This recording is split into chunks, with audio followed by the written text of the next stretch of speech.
தனலட்சுமி கிச்சனில் நல்லா வறுத்து அரைச்ச கொள்ளு ரசம் தான் பார்க்க போகிறோம். வாங்க வீடியோக்குள்ளே போகலாம். நல்லா கமன்னு மணக்கிற கொள்ளு ரசம். கொள்ளு பாருங்கள் நல்லா செவந்துருச்சு. நம்ம இப்போ அதை எடுத்து தனியாக வச்சிடலாம். தட்டில் வச்சு ஆற வச்சிடலாம். இப்போ நம்ம ரசப்பொடி அரைக்க ரெடி ஆகிக்கலாம். இப்போ நான் கொஞ்சமாக எண்ணெய் விட்டுருக்கேன். இதில் வந்து இந்த பெருங்காயத்தை ஒரு துண்டு பெருங்காயம் போட்டிருக்கேன். அது பொரியறதுக்காக. அது நல்லா பொரியட்டும். இந்த மாதிரி வெள்ளையாக அது பொரிஞ்சு வந்த உடனே பாருங்கள், நான் கொஞ்சம் மல்லி, கொஞ்சம் மிளகு, ஒரு காஞ்ச மிளகாய் எடுத்து வச்சுருக்கேன். அது போக கொஞ்சம் சீரகம் இருக்குது. சீரகத்தை வந்து நான் பொடிச்சு வச்சுருக்கனால கடைசியாக போட போகிறேன். இப்போ மிளகு, மல்லி, மிளகாவை போட்டுடலாம். இதை கொஞ்சம் வறுத்து எடுத்துக்கலாம்.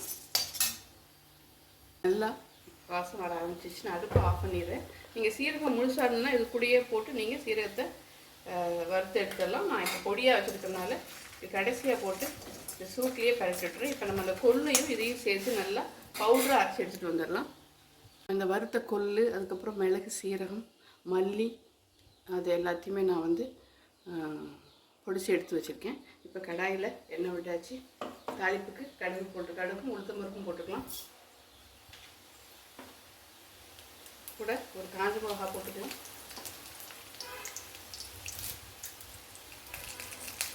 கருவேப்பிலையை போட்டுக்கலாம். பெருங்காயம் நம்ம ஏற்கனவே கட்டி பெருங்காயம் போட்டிருக்கோம். இருந்தாலும் நம்ம கொஞ்சம் தூள் பெருங்காயம் போட்டுக்கலாம். நல்லா எண்ணெயில் போடும்போது வாசம் நல்லாயிருக்கும். இப்போ பார்த்திங்கன்னா ஒரு 5 பல்லு பூண்டு இடித்து வச்சுருக்கேன். அதே மாதிரி காரத்துக்கு பச்சை மிளகா நான் வந்து ஒரு 3 பச்சை மிளகாவை கட்டி வச்சுருக்கேன். புளி கரைச்சி வச்சுருக்கேன். நான் இந்த புளி கரைச்சியில் நான் இதில் சேர்த்துட்றேன்.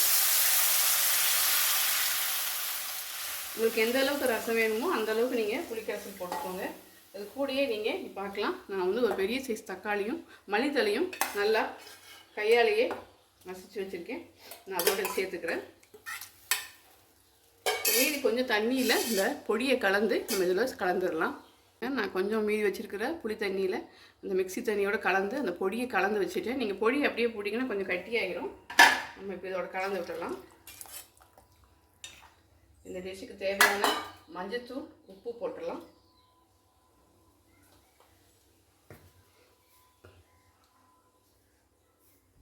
இது வந்து கொதிக்கக்கூடாது. கொஞ்சம் நுரக்கட்டி வரும்போது நம்ம இறக்கிடலாம்.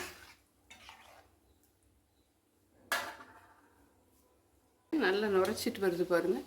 நம்ம இந்த டைமில் கொஞ்சம் அடித்தலை போட்டு அப்படின்னா ஒரு சூப்பரான கொள்ளு ரசம். சில பேர் கொள்ளை வேக வச்சு அந்த தண்ணியை வச்சு கூட ரசம் பண்ணுவாங்க. நம்ம வந்து வறுத்து பண்ணியிருக்கோம். இதுவும் நல்லா டேஸ்ட்டாக இருக்கும். ட்ரை பண்ணி பாருங்கள். இன்னொரு சூப்பரான டிஷ்ஷோடு மீட் பண்ணலாம். மறக்காமல் சேனல் லைக் பண்ணுங்கள், ஷேர் பண்ணுங்கள், சப்ஸ்கிரைப் பண்ணுங்கள். தேங்க்யூ.